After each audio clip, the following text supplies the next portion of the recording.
Good evening. Tonight, the wrestling world lost one of the all time greats. Tonight, the wrestling world is mourning the passing of one of the founding members of one of the greatest factions, stables in the history of professional wrestling, the Four Horsemen. Tonight, yes, we mourn the loss, but we also celebrate the legacy that is Ole Anderson. Welcome, everybody, to Ridiculously Raw, the most must-see show on YouTube and StreamYard.com today. I am your host, Anthony Florio. I am joined, as always, by good old MF Michael Fletcher. I'm not sure if we will have the Phenom Michael Bullock with us this evening. If he comes in, we'll catch him up on what he missed. If not, then hopefully we'll get him back with us Wednesday night for Wednesday Night Madness. Unfortunately, due to technical difficulties beyond my control, I cannot share the screenshot that I wanted to share here, but nonetheless, tonight, the wrestling world paying tribute to Ole Anderson. Ole Anderson passed away earlier this evening at the age of 81. This, without a doubt, it is a close to home death for myself and for good old MF Michael Fletcher, as well as Michael Bullock. One of our all-time favorite factions and stables that we grew up with, without a doubt, was the Four Horsemen. And Ole Anderson was an intricate part of that very stable. Made history wherever he went. Of course, we all know he started his wrestling career in 1967 in the AWA when he was known as Rock Rogowski. And then it was in mid-1968 that he began wrestling for the Jim Crockett Promotions, became a member of the legendary tag team known as the Minnesota Wrecking Crew with his kayfabe brother, Gene Anderson. And after Lars Anderson left the team in the late 60s, he appeared regularly with that promotion until 1970. And then from 71 to 72, he worked for Championship Wrestling from Florida. And then, of course, his biggest break, Jim Crockett Promotions, Georgia Championship Wrestling from 1972 to 1985. But actually where he really took off, April 1985, Jim Crockett Promotions and Championship Wrestling from Georgia merged. And he was teaming with Thunderbolt Patterson, just as Marty Lund was debuting in JCP as Arn Anderson. And it seemed like a natural fit to put the two Andersons together, especially considering their similar facial appearance. And then Ole and Arn became the new Minnesota Wrecking Crew. And then, of course, in 1986, Ole Anderson became a part of the original Four Horsemen with the Nature Boy Ric Flair, Arn Anderson, Tully Blanchard, and J.J. Dillon. And during his time in the Horsemen, he feuded with the likes of Magnum TA, the American Dream, Dusty Rhodes, the Rock and Roll Express, and the Road Warriors. In early 1987, Anderson was later kicked out of the group in favor of the Total Package Lex Luger. He retired in 1987 when his son Bryant was starting his own wrestling career. Bryant joined WCW wrestling under the ring name of Bryant Anderson. And then Anderson reappeared in 1988 when he rescued Lex Luger from a beating by the Horsemen. And then he returned to wrestling with WCW in 1989 to reform the Four Horsemen, this time with not just Ric Flair and Arn Anderson, but also with Sting. And they quickly kicked Sting out of the group at a Clash of the Champions in early 1990. And Anderson retired again to manage the Horsemen, who by then also included the likes of Barry Windham and Sid Vicious. And unfortunately, he passed away today at the age of 81. In his career, a two-time AWA Midwest Heavyweight Champion, two-time co-holder of the AWA Midwest Tag Team Championship with Ox Baker and The Claw. In Championship Wrestling from Florida, he was a one-time NWA Florida Television Champion, a one-time co-holder of the NWA Florida Tag Team Championship with Ron Garvin, in Georgia Championship Wrestling was the NWA Columbus Heavyweight Champion, a 17-time co-holder of the NWA Georgia Tag Team Championship. 7 times with Gene Anderson, 5 times with Ivan Koloff, 2 times with Lars Anderson, and then 1 time with the likes of Rene Goulet, the Big Cat Ernie Ladd, and Jerry Briscoe. 2-time Georgia Television Champion, a 1-time NWA Macon Heavyweight Champion, 1-time NWA Macon Tag Team Champion with Gene Anderson, an NWA National Tag Team Champion with Thunderbolt Patterson, and a 1-time Southeastern Tag Team Champion, Georgia version, with Gene Anderson. In the Mid-Atlantic, of course, the big success, NWA Eastern States Heavyweight Champion, 1-time NWA National Tag Team Champion with Arn Anderson, 3-time co-holder of the Mid-Atlantic Tag Team Championship with Gene Anderson, 4-time co-holder of the Atlantic Coast Tag Team Championship with Gene Anderson, 8-time co-holder of the NWA World Tag Team Championship Mid-Atlantic version, 7 times with Gene Anderson and once with Stan Hansen. Inducted into the WCW Hall of Fame in 1994 as part of the Slamboree pay-per-view. Also was inducted into the NWA Hall of Fame in 2010. Pro Wrestling Illustrated Tag Team of the Year twice with Gene Anderson in 1975 and 1977. In the PWI years in 2003, PWI ranked him number 74 out of the top 500 singles wrestlers. In Southeastern Championship Wrestling, an NWA Southeastern Heavyweight Champion, Northern Division once, and the Wrestling Observer Newsletter awarded him Tag Team of the Year in 1982 with Stan Hansen. Of course, not many know Ole Anderson's career, the whole way through, but MF and I know Michael Bullock, we best remember him as part of the Four Horsemen. And him and Ric Flair and Arn Anderson and Tully Blanchard, the hell they raised in the 80s. I mean, so fun to watch. I mean, especially the feud with Dusty Rhodes. I mean, that was appointment television back in that day, let me tell you. And this one definitely hits close to home for us because we are major Horseman marks, and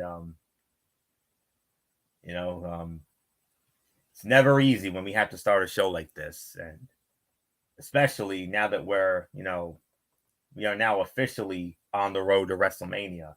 And,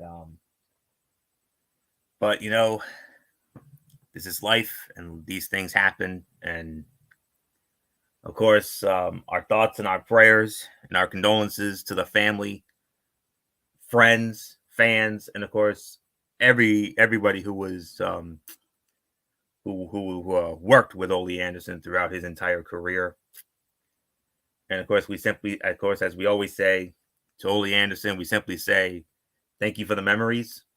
Thank you for the inspiration. But most of all, thank you for Ole Anderson. Throwing it up fourfold for you, big man. No doubt about it. So rest in peace, good sir. You will be kindly missed. You will be sorely missed. No doubt about that. Diamonds are forever. And so are the Four Horsemen. And the first diamond is on its way up. So, nothing more for me to say. Good old MF Michael Fletcher, come on in. You are the Arn Anderson to my Ric Flair when it comes to the Four Horsemen. Our version of the Four Horsemen, anyways. But, we wanted to wait. We per MF said we should wait and just to make sure that this is, not clickbait or fake news or whatever. But the rest, all the dirt sheets out there, the Observer, and all of our other favorite dirt sheet news sites, once they got a hold of it, once they confirmed it, then MF said, let's go through with the tribute there. So that's exactly here. So not much more to say on this. So MF, very sad way to start this show tonight. Like I said, we're officially on the road to WrestleMania. We are now officially on the road to WrestleMania 40 now. Not a great way to start it off, losing one of the all-time greats, Ole Anderson. And like I said, man, close to home death because, hello, Four Horsemen. Horsemen. Yeah. It was very interesting because through the social media factor, I'm related to a lot of different things in wrestling and whatnot. And I saw something come across from a former manager way back when named Nikki Roberts. She was actually a valet, a manager during that era back in the 1980s, who I believe she was a member of the Horsemen, a female manager, I think for Ric Flair or something like that. Flair always had plenty of beautiful women being his manager, his valet at the time. And I believe she was one of them. And she was the one that came out and said, R.I.P. Ole Anderson. That caught my attention. And I and at first I didn't want to report this or say anything about it. That was Baby Doll, the manager. Yeah. That's who Nicola Roberts is. That's Baby Doll. That's Baby Doll. So when she came out and said R.I.P. Ole Anderson, I paused. And I'm like, wait a minute. Okay. She came out and said something, but I haven't heard anything else. So I obviously contacted Anthony and Michael Bullock, let them know, hey, there's something going on. I want to wait because this came from Baby Doll's Facebook account, but there's no validity else to it. And a lot of the times, especially in social media nowadays, you got to watch out for clickbait, fake news, whatever.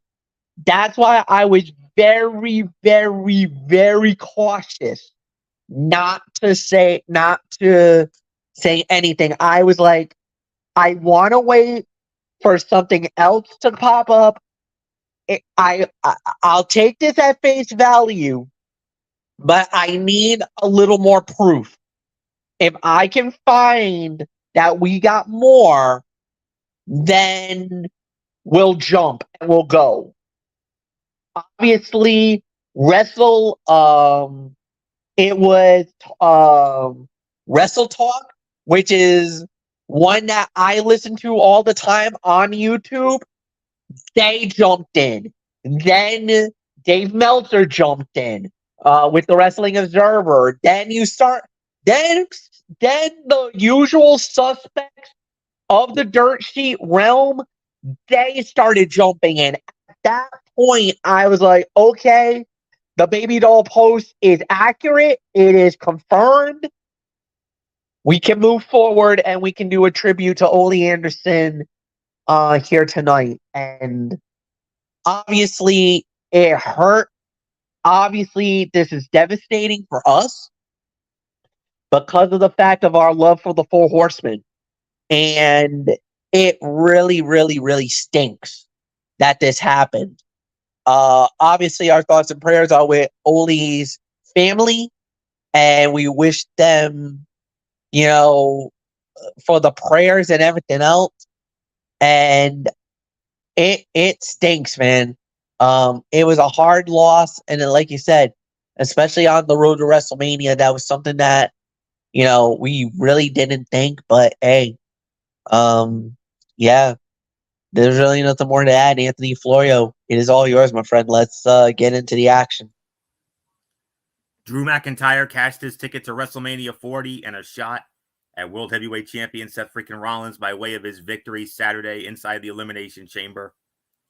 Tonight, he addressed his win and impending match with the Visionary on the first episode of Raw on the Fast Lane to the Showcase of the Immortals. The latest from the self-proclaimed savior of WrestleMania headlined a broadcast that also featured Cody Rhodes in action, the culmination of the rivalry between the New Day and Imperium in a street fight, and a showdown between Sami Zayn and Shinsuke Nakamura. Find out who emerged victoriously, what it meant for the build to the biggest show of the year, and what surprises WWE had in store for fans with this recap of tonight's episode of Raw. We actually started it off first time, and it's been a little bit since we've had one of these to start it off. An in-ring segment. Dominic Mysterio in the ring. He introduced the Women's World Champion Rhea Ripley, fresh off her epic win in Australia, interrupted by Becky Lynch, sparking a verbal back and forth that saw each stake their claim to victory in their upcoming title bout in Philadelphia at WrestleMania 40. Unfortunately and ultimately, Nia Jax interrupted the proceedings, attacking Becky from behind and leaving the man laying.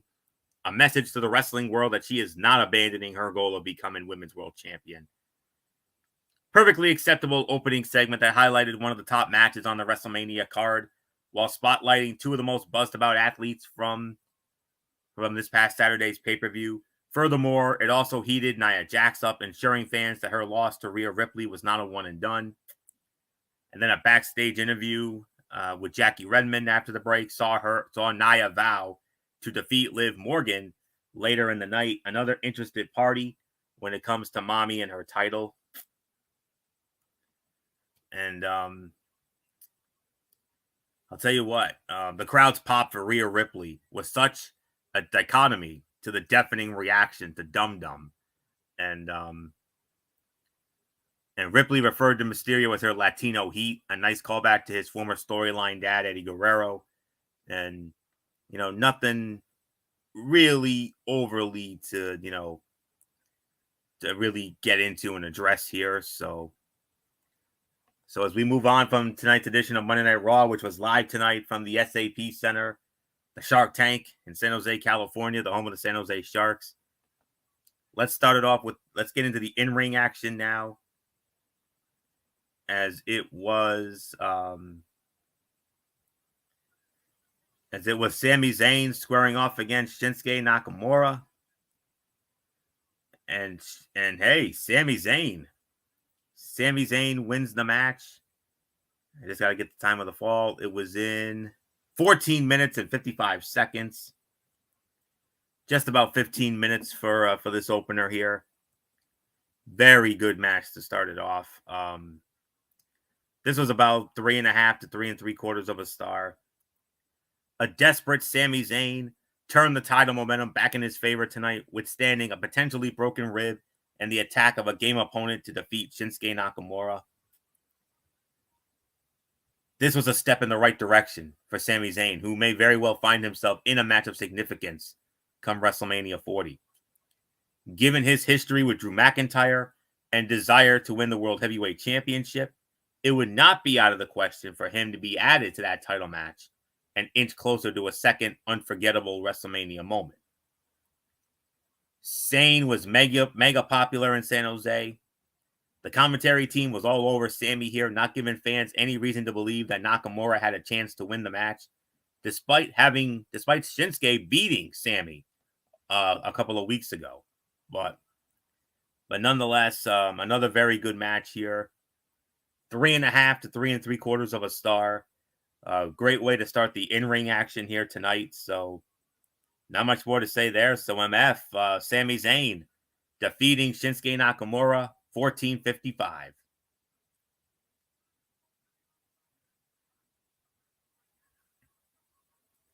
MF, are you there?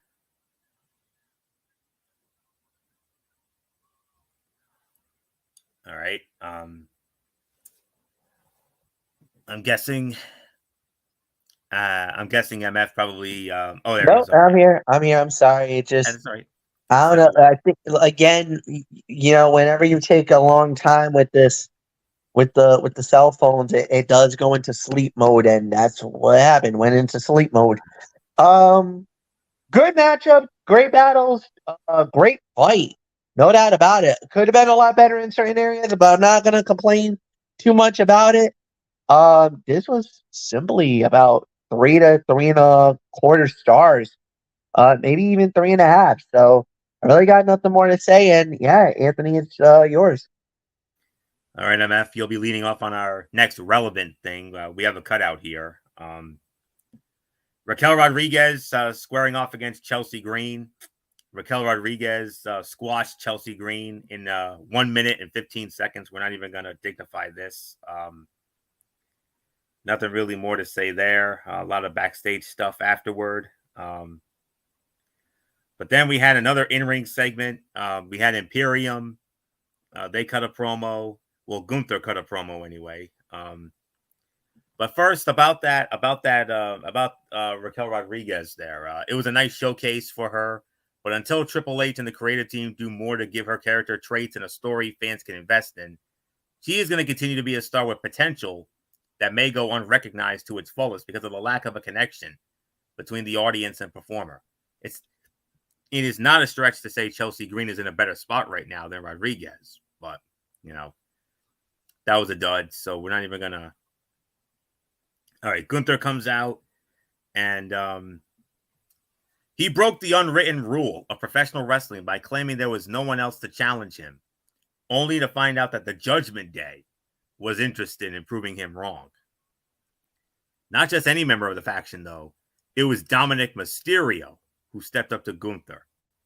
And then a heated Damian Priest was ultimately held back by his teammates while Gunther stands tall, raising the Intercontinental Heavyweight Championship overhead as if to taunt his newfound rivals. This was unexpected to say the least, but the idea of Dominic catching a beatdown at the hands of the ring general at WrestleMania has to be appealing to fans. Assuming it's not him, there are several other potential candidates, including Sami Zayn, who found himself face-to-face with Gunther moments earlier backstage. Gunther said, "Nobody is perfect, but I am very, very close." And the champion listing potential opponents for him in his title at WrestleMania, he said, "It gets worse. I even see people requesting R-Truth." Dominic stepped up to Gunther. That was a low-key great moment because that guy would not have done that a year ago. Here, he stepped to him, obviously fueled by the confidence afforded him by his teammates. And then after the promo backstage, Andrade El Idolo confronted Dominic Mysterio and informed him he had a meeting with Adam Pearce regarding his first opponent. Then he patted Dom on his shoulder, suggesting it might be Dominic who finds out why the former NXT champion was once viewed as the future of the business. How about that, MF, huh? I like that. I like it. One other observation. Yeah. And a lot of people started freaking out about this. Is there a possibility that Damian Priest goes after Gunther for the Intercontinental title with the Money in the Bank?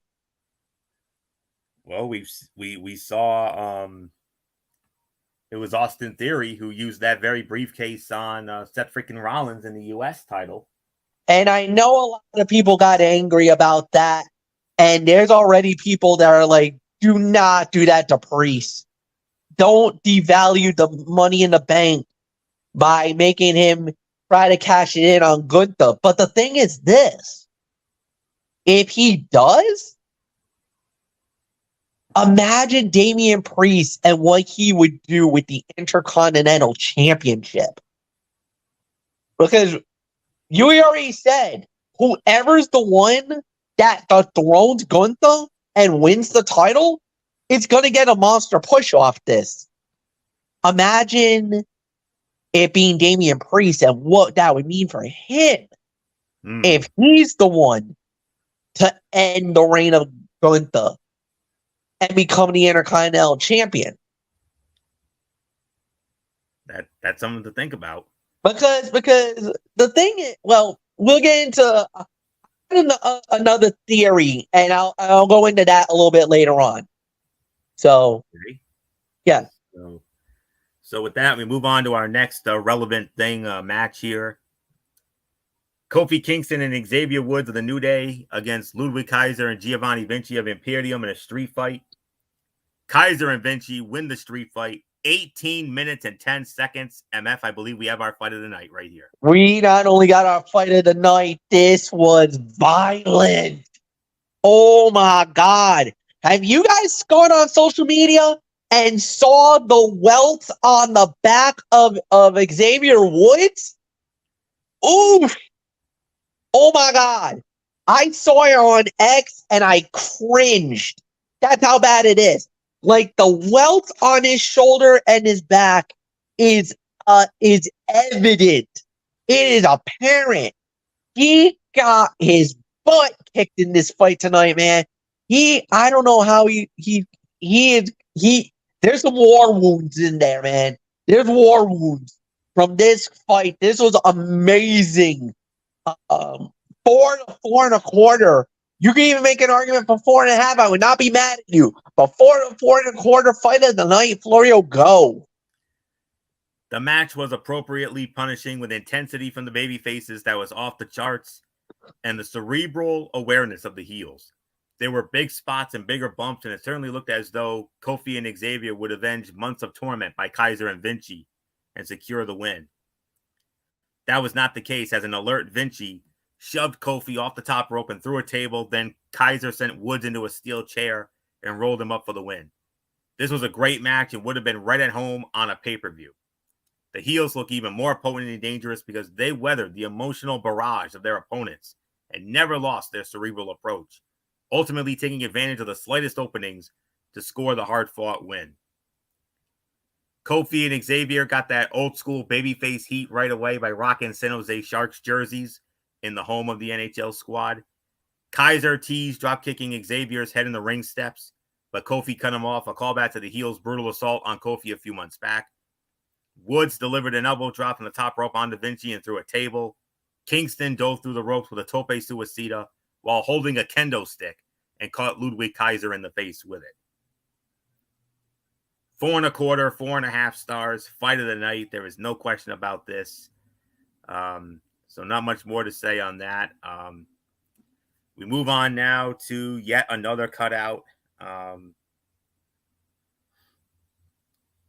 See. We got Shayna Baszler and Zoe Stark squaring off against Indy Hartwell and Candice LeRae. Shayna Baszler and Zoe Stark win the match 2 minutes and 45 seconds. I'm sorry, this was another dud. The match was not exactly... Well, let me say it like this. Zoe Stark and Shayna Baszler took another step toward challenging for the Women's Tag Team Championships, currently held by Damage Control's Kabuki Warriors, Asuka and Kairi Sane, by defeating Indy Hartwell and Candice LeRae in what amounted to little more than an extended squash.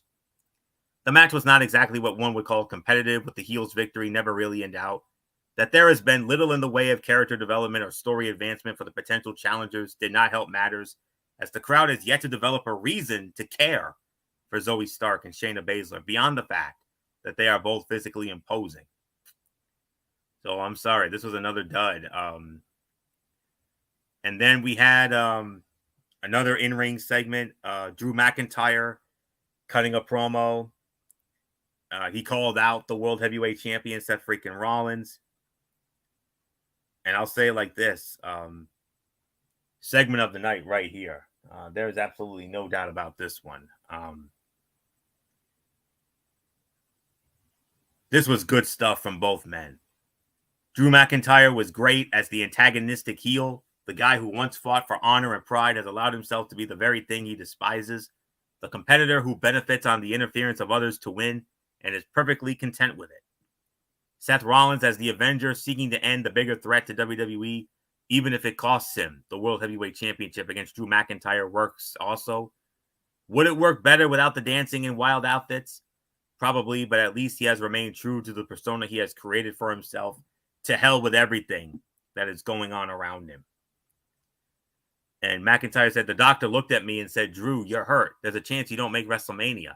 I said, who do you think I am, CM Punk? Nothing's going to stop me from making WrestleMania. More brilliance from Drew. And he said, Punk, I know you're straight edge, so I drank enough for both of us to celebrate. McIntyre said, the bloodline could taint my victory at WrestleMania. And Rollins said, the World Heavyweight Championship is bigger than both of us. Taking down the bloodline is bigger than both of us. Segment of the night. No question about it. And MF, I mean, if we started off tonight with a great promo tonight, just imagine what their match is going to be like at Mania.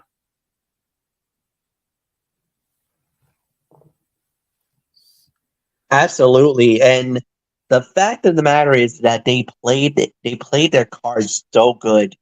And the one thing that I noticed is that little dig at CM Punk. You honestly don't think that he doesn't hear this or know about this? There's even rumors that we might even get CM Punk at WrestleMania. Obviously, not as a wrestler. Could he be in commentary along with Corey Graves? Maybe Pat McAfee? I mean, anything's possible. So, I mean, we'll wait and see how it plays out. But my goodness, what that would mean. But at the end of the day, yeah, I mean, Drew played the cards right. He definitely drew the negative heat. Trust me, he got a couple of my friends a little riled up on, especially that shot at CM Punk. A couple of people that I know very close who are big Punk fans were not very happy at McIntyre. I'll say that. So, nothing more to say. This was pretty damn good, and yeah, great way to continue on that road to WrestleMania. And now we're starting to feel that Mania season is really kicking off. Rollins and McIntyre did really good. So did the man Becky Lynch and Rhea Ripley. So 2 matches already in there, and we're feeling it. So yeah, nothing more to say. Well, sure. 40 days away. 40 days from WrestleMania 40. Oh yeah. Nice little yeah, we saw the the graphic was very palpable here tonight. Most definitely. Nia Jax squaring off against Liv Morgan. Nia Jax wins the match via disqualification. 8 minutes and 15 seconds. And MF, it was because the man wanted retribution after what Nia did to her earlier in the night. I don't blame her. Becky's one that you do that to her 9 times out of 10, she's coming after you for that. And sure enough, Becky Lynch did not hesitate, went right after her, went for the jugular, and hey, it works. So, if Nia was looking for an easy way out, a scapegoat route, she got it. And hey, nicely done. Good thing. Nice battle. I know Liv is probably going to be a little mad. You know what? I know it was supposed to be Becky Lynch versus Rhea Ripley, but with Nia in the mix, with Liv looking to try to get the belt back, I don't know, Anthony. I kind of starting to feel like this is not going to be a one-on-one for the women's world title at WrestleMania. I honestly got a weird feeling we might be looking at 4 women possibly fighting for this belt. I don't know why, but I really do. I mean, this could end up being Rhea versus Becky versus Nia versus Liv at WrestleMania. Could happen. It could. I don't want it to happen. Me neither. I want it to be straight one-on-one. This is what the fans were expecting. This is what the fans were hoping for. True. And I don't know why, but I kind of feel like if Hunter is thinking the same way of you got to get everybody involved because it's WrestleMania, this might be a possible way to go. As much as we might say, no, Hunter, this is not the way you want to do this. It makes no sense. But if you think about it in hindsight, it does. Liv hasn't had a chance to get her revenge on Rhea. Rhea was the reason why Liv got hurt and took her out. And of course, there's some unfinished business between Nia and Rhea, and especially after that match at in Australia at Chamber, that maybe this is not the end of that rivalry. And then obviously Becky Lynch, the winner of the Royal Rumble, automatically gets the shot at the title, and she called her shot. She wanted Rhea. So there is some storyline progression that would make us say, okay, this definitely deserves. But honestly and truthfully, whenever it's the Rumble winner and the champion at WrestleMania, it's a little more sacred than that. But then again, we've had some instances where the Rumble winner has been a part of a fight where there's been multiple men involved in the championship fight. So this is true. That's why I'm a little, a little nervous. I'm more about it than anything else. 2.25, 2.5. Anthony, it's yours. Well, one other note, MF. Next Monday night on Raw in San Antonio, Becky Lynch versus Nia Jax 1-on-1. There you go. Confirmed. So who knows if that might have any WrestleMania implications. And think about it like this. If Becky wins that match, I think we can start, maybe we can slowly start to dismiss Nia out of that mix. I hope so. So, because in all honesty, Rhea and Becky, that's the money match. And they obviously want to, tease anything can happen on this, I know, but not the way to go. But Liv Morgan and Nia Jax, they both sought a bounce back following a disappointing night in Perth on Saturday as they squared off in one-on-one action. The match was solid, if unspectacular, but showcased two women who figure to remain players in the title picture, even if a championship clash at WrestleMania is ultimately not in the cards. The idea that Morgan is angry at Becky, who has to match with Rhea Ripley that she wants, is an interesting development, and one WWE should explore as one of those side stories Triple H loves. Jax attempted a leg drop on the ring apron, but Morgan rolled out of the way, allowing her to momentarily create separation ahead of the commercial break. And I'll be honest with you, there was a small part of me that was thinking, it can't be the My Hole again. I hope it's not the My Hole again, but it wasn't. So thank God for that. Yeah, I know. The viral, I mean, because it admitted MF, it looked like it. I mean, yeah, it did. Yeah, no lie. The infamous spot with we joke about it, we kid about it, but trust me, guys, it's real. It's damn real. Yeah.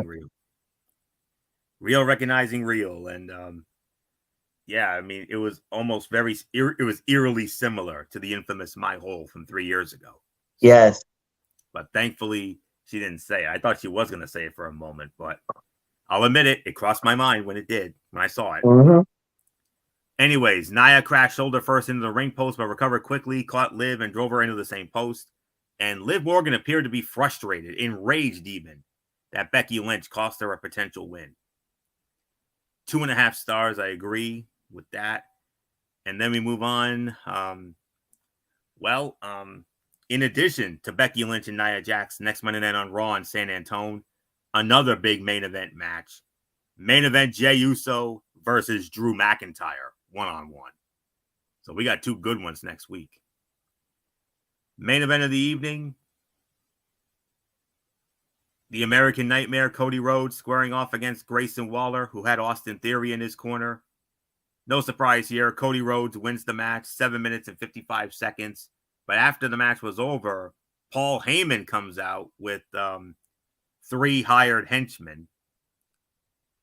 And then Cody just woof.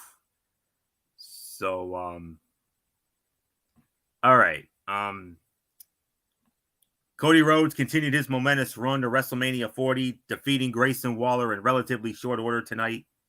The American Nightmare did so, even overcoming interference from Austin Theory to put Waller away with the Cody Cutter and Crossroads for the win. It was a dominant, emphatic win that established dominance for the most over babyface on the roster against the guy in Grayson Waller, who will stay over despite the loss thanks to his natural charisma and personality. After the match, Paul Heyman appeared, flanked by suspended New York NYPD officers, and attempted to threaten Cody Rhodes to redact his challenge to The Rock. Cody refused, waffled all 3 henchmen with a steel chair before proclaiming that the bloodline is not hunting him. He is hunting the bloodline. This was excellent and finally gives the fans that one piece of the puzzle that had been missing. An aggressive Rhodes taking the fight to his oppressors. Backstage, as Waller cut a pre-match promo, Paul Heyman could be seen on his cell phone in the background, perhaps hinting at the Bloodline's involvement in the contest. Austin Theory jumped up on the apron to cause the distraction, and it worked, allowing Grayson to rock the number one contender with a right hand. A tope suicida moments later by Cody wiped Theory out and sent him over the announce table. It is stunning to see where Austin Theory is now, based on where he was a year ago, when he successfully defended the United States Heavyweight Championship against John Cena in the very first match of WrestleMania 39, both nights. Cody Rhodes respects Paul Heyman for giving his father a job in ECW, so no matter how pissed he is at the Bloodline or hell-bent on revenge he may be, he still refers to him as Mr. Heyman. It's the little things. Match was obviously 2.5 stars, but that closing segment, though, oh boy, that's all I can say. So there's gonna be a lot to talk about with that part. I'll say that. So MF, what do you want to talk about? Nice play on words there, Florio. Look, let's talk about it. It's all about the road to WrestleMania. It's all about Cody continuing on that mission to finish the story. A nice victory, good performance. I don't think we really got anything bad to say about that. I think they did a really good job with that. Now, when Heyman coming out, I was thinking the same thing. I was thinking, is Solo going to show up? Is Jimmy going to show up? Who's in the Bloodline is going to show up? None of them did. They had those 3 suspended NYPD police officers to try to rough up Cody Rhodes. Obviously, it backfired. It blew up. One thing that was noticeable at the end, remember, he actually got on the phone, and what did he say? Call The Rock. Not call Roman Reigns. Call The Rock.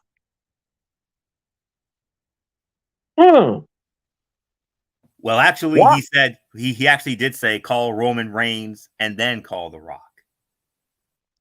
So obviously, here's the note. Call both men. What happened? Did something blow up in their faces? Was there something going on? And he even admitted it, and Heyman made it lay it thick. Look, our fight is with, you want to fight Roman Reigns, by all means. But let's pump the brakes on this thing with The Rock, huh? You don't want to do this.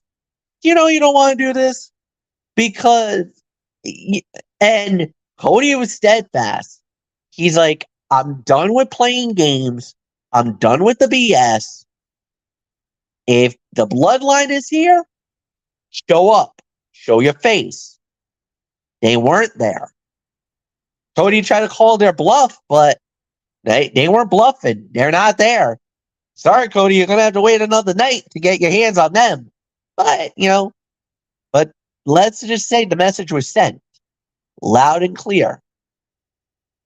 This is a pretty good fight. 3.5 stars. Anthony, it's yours.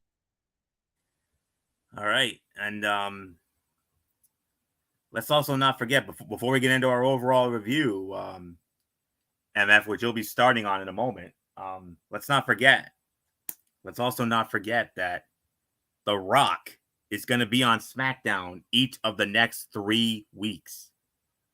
He'll be on this Friday in Glendale, Arizona. He'll be on the following Friday in Dallas. And then he'll be on the following Friday after that in Memphis. So for the next 3 weeks, SmackDown will be graced by the presence of the Brahma Bull. So, and that's gonna mean big ratings for you and SmackDown, MF. And actually, by the way, just to let you guys know, if for all you fine folks that's looking for tickets for Glendale, sorry, folks, the SRO signs are already off. It is sold out Darn tootin'. for that show. Almost like what we had last night on our end, but Yeah, in a sense. it was. It was sold. RWA actually confirmed it. Said that it was indeed a sellout. A full capacity of 225 people. I know. That Hey, was something. believe the hype, boy. And Yeah. and that crowd was amazing. I'll say that. That crowd was amazing. Especially our own Michael Bullock. Well, when it comes to that, he's the Pat McAfee, no doubt. Yes. Oh yeah. What a moment. And Friday night, I believe we're going to be addressing that. So we'll be there's a few. Let's just say a certain someone hit me back about something on. I said something on Facebook, and a certain someone kind of hit me back about it too. So, okay, it's on my Facebook. You can check it, Florio. It's there. Well, you got to point me in that direction because that's news to me. So, okay, yeah, you'll point me in that direction. But all right, but anyways, like I said, The Rock's going to be on SmackDown this week, next week, and the week after that. So the next 3 weeks. So you could be looking at some big time ratings, MF, for the next 3 weeks. Because I know SmackDown's been doing very well in the ratings as of late. So they've been averaging about at least 2.5 a week the last couple of weeks, and yeah, with Dwayne there, we could be pushing about 3. We could. He'll be there for the next 3. So, yeah. So buckle up.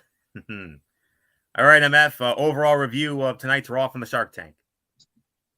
Fine for what it was worth. Yes, there was a couple of matches that were very short, not to our liking, unfortunately. I could give this about 7. I think 7 is a fair rating. I thought they did pretty good. Nice build towards WrestleMania. Some of the in-ring stuff was actually not bad either. So I'll give it 7 out of 10. Anthony, it's yours. 7.5 for me. WWE is in full WrestleMania 40 mode right now. There was a great sense of urgency in tonight's show, with nearly every match and segment having some sort of implications for the biggest event of the year. The most obvious one that did not was a feud-ending street fight that would have made for a hell of a pay-per-view bout. The ring work was good. The Intercontinental Championship scene was spotlighted, with several superstars staking claims to a shot at Gunther, and the women's division continued to show out. This was another strong episode of the flagship in a series of them, capped off with an intense Cody Rhodes finally fighting back against the Bloodline and anyone that stands between him and the conclusion of his story. 7.5 out of 10 for me. Let's quickly get into my special Tony's take here. The results of the TNA No Surrender event that went down this past Friday night. As which of course emanated from New Orleans, Louisiana, the Alario Center in West Wego, Louisiana, a suburb of New Orleans, exclusively on TNA Plus. 2 pre-show matches. We had the Rascals squaring off against Speedball Mike Bailey and Trent Seven, known as Speedball Mountain. Rascals won the match 8 minutes and 12 seconds. And then we had Eddie Edwards and Brian Myers of the System squaring off against the Intergalactic Jet Setters, Kevin Knight and Kushida. System wins the match 8 minutes and 47 seconds. Huge implications in our first match of the main card. A number 1 contenders match for the TNA World Heavyweight Championship at the next TNA Plus special, Sacrifice. Frankie Kazarian squaring off against Eric Young, a battle of TNA originals. And the winner of the match in 9 minutes and 23 seconds. And the number 1 contender for the TNA World Heavyweight Championship at Sacrifice, EY, Eric Young. Eric Young wins it. 9 minutes and 23 seconds. The final match of the best of 3 series for the World Tag Team Championship, ABC versus the Grizzled Young Veterans. Winners of the match in 17 minutes and 48 seconds. And still the TNA World Tag Team Champions, Ace Austin and Chris Bay, ABC. Then we had PCO versus Khan. PCO wins the match via disqualification in 3 minutes and 49 seconds. That was the worst fight of the night, no doubt about it. Return match from Hard to Kill. Rosemary and Havoc Decay defending the Knockouts Tag Team Championships against the challengers and former champions MK Ultra, Killer Kelly, and Masha Slamovich. Winners of the match, 7 minutes and 27 seconds. And once again, the TNA Knockouts Tag Team Champions, MK Ultra, regained the titles in 7:27. Simon Gotch, one-on-one with Josh Alexander. Josh Alexander wins the match, 16 minutes and 43 seconds. No surrender rules match for the TNA World Heavyweight Championship. The champion Moose defending against Alex Shelley. Winner of the match in 20 minutes and 7 seconds. And still the TNA World Heavyweight Champion. It is Moose. Moose goes over Shelley again. Knockouts Championship on the line. Jordan Grace defending against Giselle Shaw. Winner of the match, 10 minutes and 38 seconds. And still the Knockouts Champion, Jordan Grace. And history was made because this is something we had not seen since the legendary Unbreakable 3-Way in 2005. The X Division Championship main evented a TNA event. Chris Sabin defending the title against Mustafa Ali. Winner of the match, 19 minutes and 37 seconds. And new TNA X Division champion, Mustafa Ali, winning the title. His first major championship, and I'm not kidding you, it was his first major championship win in 20 years. Can you believe that? What a moment for Mustafa Ali, who, was, he was, kind of lost in the shuffle in WWE for way too long. And finally, he gets his big moment.